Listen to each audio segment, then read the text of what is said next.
And on top of that, one thing that you can find on the Substack there as well is Stefan's excellent newsletter on Joshua Kimmich.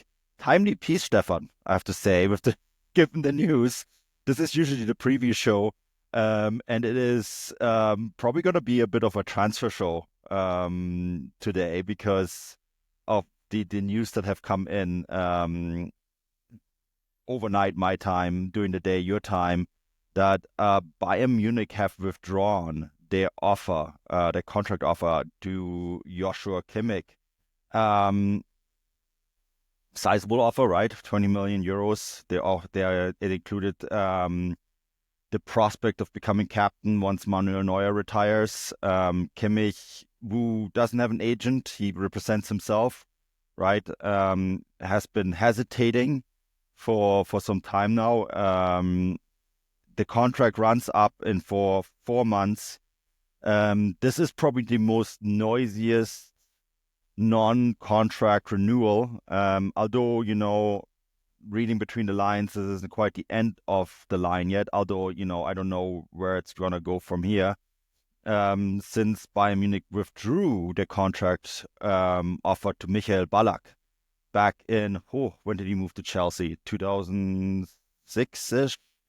Yeah, Yeah, something like that. 2005, 2006. And they, of course, they withdrew their contract offer to Michael Ballack on the AMG, right? The annual general meeting, or the AGM, not the AMG, the AGM. So Uli Hoeneß in his bombastic self, shouting it out to a wild crowd at the AGM, saying that we have withdrawn our contract offer to Michael Ballack. Not quite as noisy this time around. Maybe also because, it is the 125-year anniversary of Bayern Munich today. So happy birthday, FC Bayern. Yeah, that's some pretty big news coming out of Munich. And it's kind of, going to overshadow maybe the rest of the season, depending on how this is going to ultimately play out. Yeah, it's a huge story. I did initially think, this is just kind of paper talk, because obviously it came out from Bielsa. And we've had a few stories this season where there's a lot of kind of thaw, outrage, or disagreements before deals are signed. We had the Alphonso Davies thing going back and forth a lot. We had the Jamal Musiala thing going back and forth. Not to the same degree as the club withdrawing an offer, although I think the Davies one did come close to be honest. And then Kicker obviously came out and basically confirmed the story as well, which usually means it's pretty solid. And yeah, it's interesting. I mean, I think the interesting thing with Kimmich, and it's a little different from Musiala and Davies, is that I think he's probably still trying to figure out where his future lies in terms of not only the club he plays for, but the position he plays in, and how well regarded he is in the squad that he'll obviously choose to play for next season.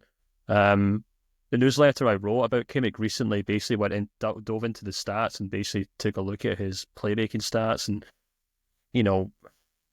I basically came to the conclusion that, and the way I described it actually to someone today on Blue Sky, was he's a world-class jack of all trades. And that might come across as a negative, but it's not. It's what he has always been, and it's what he's always proved to be a useful player at Bayern, and that's why he's remained a Bayern Munich player. He hasn't remained a Bayern Munich player because he's the best central midfielder in the team. He's not the best right back in the team. He's not the best central defender in the team, whatever else you want to describe it. He's just always been a world-class, useful player. And I think as I was kind of looking through those stats and taking a look at how his playmaking stats compare to the best playmakers in the world and how they don't really quite stack up. Now, he is a very good playmaker, I should say. He's still probably one of the best in the Bundesliga, but I was comparing him to guys like Kevin De Bruyne, who are out-and-out playmakers. That's what they are. It's what they've always been defined as at world-class standard, and Kimmich has never been that guy. So I guess the argument I was making was, well, if Bayern Munich were theoretically looking to build their entire team around this guy going forward, and he was going to be the linchpin of that midfield, and he was going to be the playmaker in that midfield, which he has been this season, I said I think that's a bit of a risk, because at Bayern Munich, you want a world-class playmaker as your playmaker. And Kimmich just isn't a world-class playmaker. He's a world-class jack of all trades. A very good centre midfielder. He's a very good defence midfielder. He's a very good box-to-box midfielder. Very good playmaker. But I just don't think he was that. I guess he's just not. He hasn't really pigeonholed or specialised in that role to the extent that we would call him as a world-class player. And I guess the obvious comparison is maybe Toni Kroos and what he went on to become as a player. And I think that's a kind of that's a player that has always kind of overshadowed Kimmich in his career, both for club and country. And I think that's necessary context because I think he as a player probably wants to play for a club that do think he's a world-class playmaker, who do think he should be sitting there calling the shots in that midfield. And maybe he thinks he'll get that elsewhere. Maybe he thinks my old friend Hansi Flick is in charge of Barcelona. They look like they've kind of turned things around. Maybe they'll need a central midfielder. Maybe Hansi Flick's on the phone to him saying, hey, come play for me. You can play alongside Pedri and Gavi until you're 35 and you won't have anything to worry about. Maybe there's some Premier League clubs who are looking at him as well, who could be interested in signing him. And maybe Kimmich is just thinking, well, I've got options to consider here because Bayern Munich can say all they want about how much they want to keep him. But if you look over the last 4 or 5 years, you don't even have to go that far back. Last season under Thomas Tuchel, he was a player who was his value to the team was seriously questioned. So, I don't know. I guess from the player's point of view, I can understand why Kimmich maybe is having second thoughts, or at least not immediately commit himself to Bayern. And according to these reports, that's why Bayern have pulled their contract offer, because he didn't immediately jump and say yes when they began negotiations. Yeah, so this could be just a ploy, right, from Bayern Munich to kind of trigger a decision here. It's a very risky move. They didn't do the same with Jamal Musiala or Alphonso Davies. With Alphonso Davies, for example, the talks were always open. There was a lot of noise around those talks, but it was never as dramatic as Bayern saying, well, we're going to withdraw our offer altogether, especially with just 4 months to go until the contract expires, right? So, I mean, this is one really important aspect of what's going on here, is that Kimmich is free to sign anywhere else at this very moment.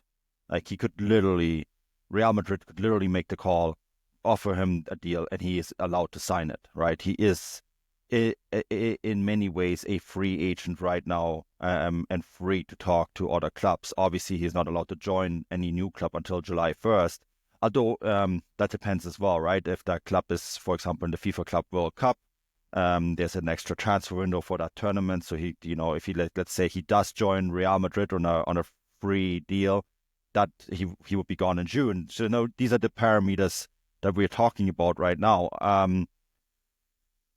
And I do think, there's a Toni Kroos-sized hole in that Real Madrid midfield that Joshua Kimmich is probably looking at the moment, Stefan, and thinking like, oh, Toni was always a really big fan of me. He probably still has quite a bit of influence at Real Madrid. Real Madrid are saying, oh, wow, there's this midfielder who can also play right back. And, as you said, is a jack of all trades.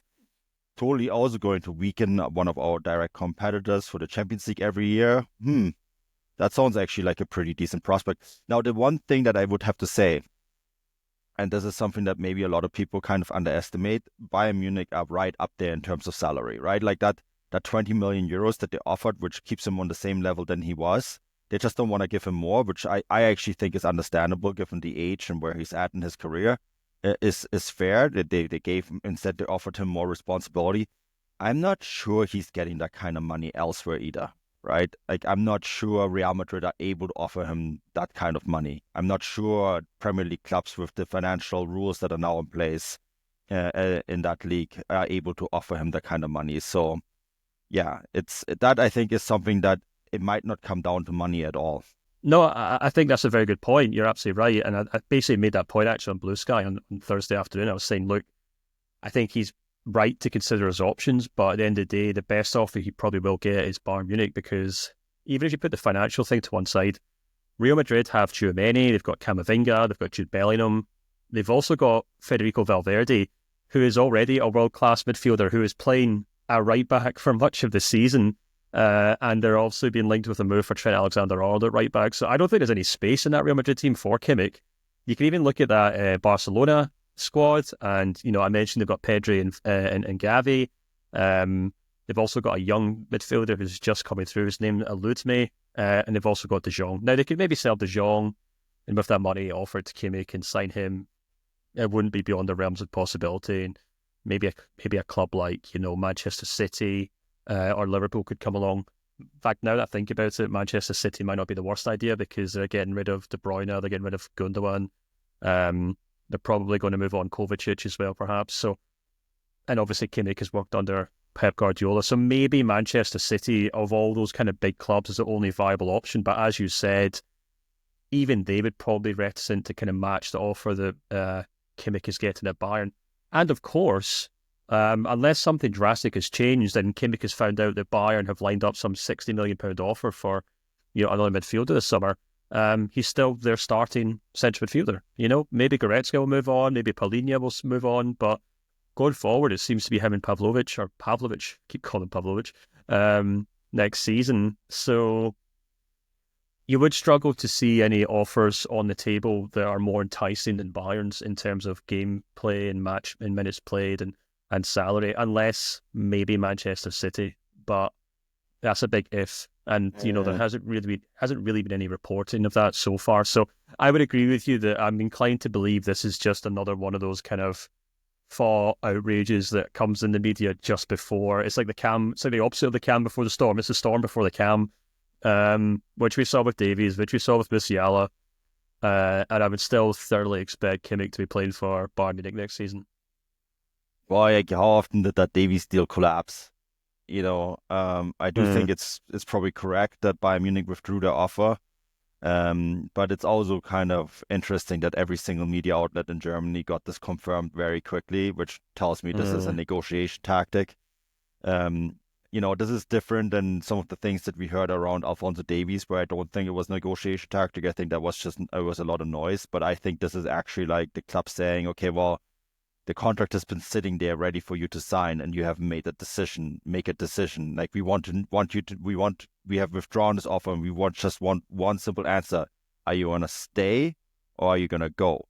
It's as simple and straightforward as that. And then once we know whether you want to stay, or if you want to uproot your family with 4 children, Stefan, because it's a big factor here as well, right?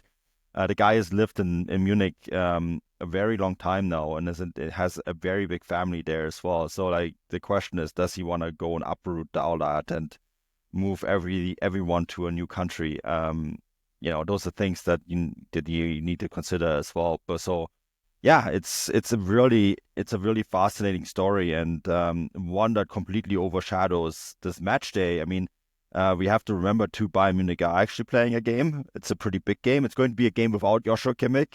He's out with an injury. They're facing Stuttgart, Kimmich's academy club, by the way. Bayern Munich did sign Joshua Kimmich from Stuttgart, although at the time when they signed him, he was on loan at RB Leipzig.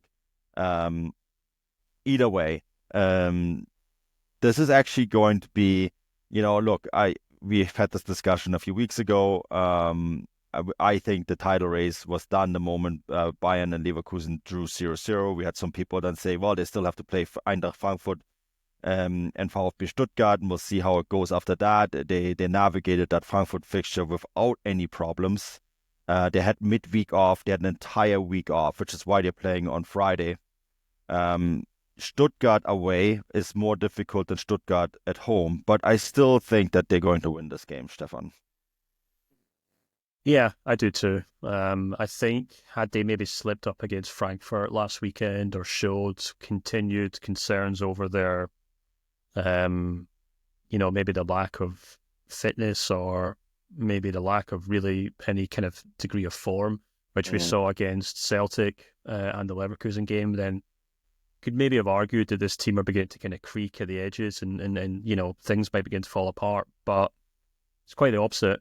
And in that Frankfurt game, I think we saw a Bayern Munich team that bounced back emphatically, and a team that I think are now well aware of the task in front of them. They've got the bit between their teeth, if you will, and they know that they have to, keep things steady and go on and win that Bundesliga title first and foremost. And I think, unfortunately for Stuttgart, I think that's exactly what we'll probably see this weekend. I don't expect Stuttgart to put up a huge fight. It's a Stuttgart side who've really been struggling with form recently. And and unfortunately, I don't think it's going to be much of a contest, which is why we spent the last, 15 minutes talking about Joshua Kimmich, because I don't think it's going to be a huge contest. It'll be a good game, I think, but I'd be very surprised if Stuttgart put up a huge fight against this Bayern team, unless maybe if Harry Kane plays up front. You're going to be accused again of anti-Harry Kane bias. Yeah, that's not how this works. No, I was at this game last season when Stuttgart did beat Bayern Munich, and then of course leapfrogged them on, I think, the second last match day to finish second in the Bundesliga. I do think Stuttgart are still a really good team, but they're not as good as they were last year. They lost too many key players, and they're kind of rebuilding. And there's a lot of noise surrounding Sebastian Hoeneß. We spoke about that midweek in one of the bonus shows in great lengths. He's a candidate at RB Leipzig, right? Should they move on from Marco Rose? So that's just the side noise going on at that match. And yeah, again, I can only recommend listening to one of the bonus shows if you want to hear some more on RB Leipzig and their links to Hoeneß, because it is something that I think is getting a little bit hotter every single day. So yeah, a story definitely to keep an eye on. I think, yeah, should be a really interesting game. Sold out Friday night too. Crazy things happen on Friday night, so maybe there is going to be a little bit of an upset.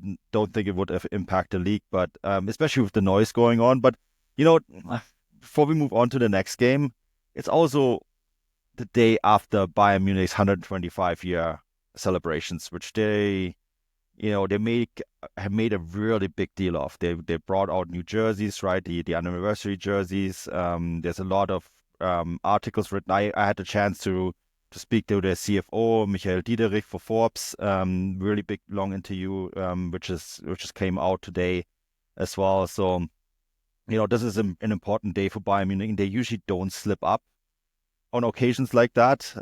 So yeah, I don't think there's going to be much to worry about for Bayern fans.